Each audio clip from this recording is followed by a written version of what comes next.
Hi, everyone. I'm Reverend Ciera Bates-Chamberlain. I am the Executive Director of Live Free Illinois.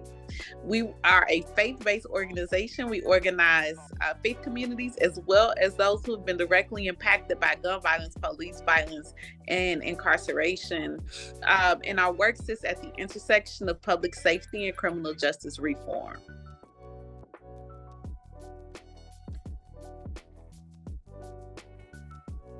One scenario, my ex-husband was in court, and I can recall seeing all of the Black people that went up, and they were getting violated for the smallest infractions. And I remember a mother pleading with the judge, and it was something really small, like she may have missed probation or was late or something like that. It was really small, and he sent her back to jail.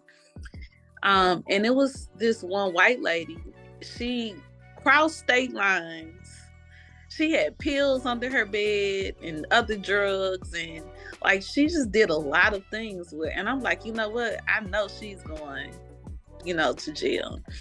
And her parents came and they said, Judge, give her one more chance. We're going to make sure she does right.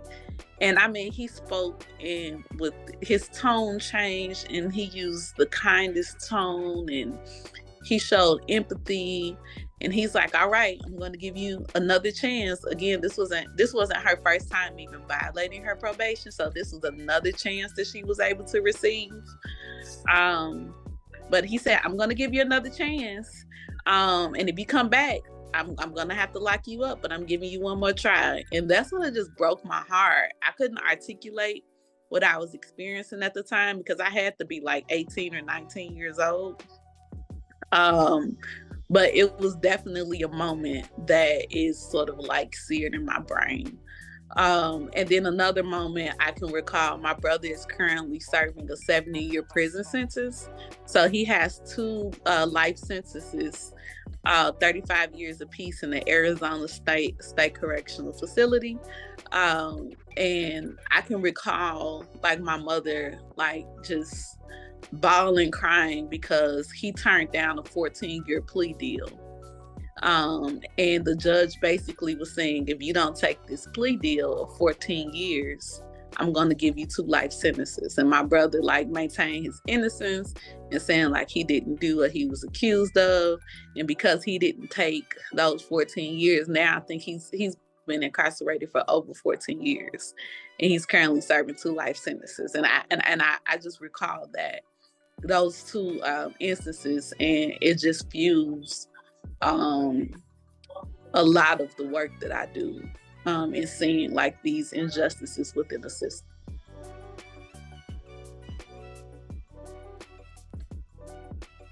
One, I'm most proud of the opportunity to be the founding executive director of Live Free Illinois.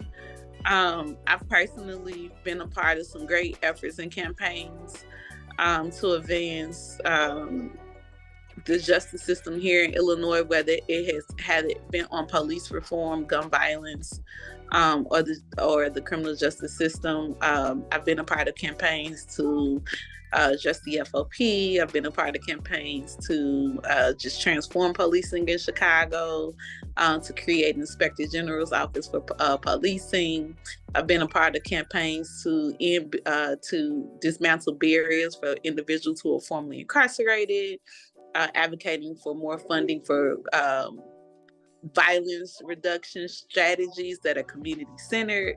So I've been a part of a lot of work that I'm proud of. But I appreciate being the executive director of Live Free Illinois because I've had the opportunity to provide opportunities for other people who are directly impacted by these issues, to be able to have the space to imagine and organize and lead efforts that they are directly impacted about and are most passionate about.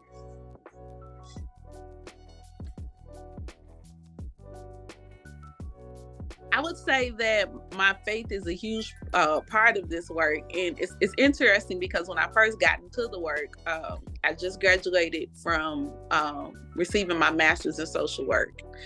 But I was also a minister at the time. So I found an organization that organized organized community around issues of race and poverty. So I'm like, I didn't like, this is a real thing, but I'm so grateful that I was introduced to the work because I believe that faith leaders and faith communities have an obligation to lift up the moral issues that we face. And at Live Free, we believe that the 3 civil rights issues of our time is police violence, gun violence, and incarceration. So as people of faith who are constantly quoting things like faith without works is dead, or constantly quoting that we have to love mercy and do justice, and like all of the biblical principles that we stand on, it calls us to uplift the issues, and especially as a Christian person,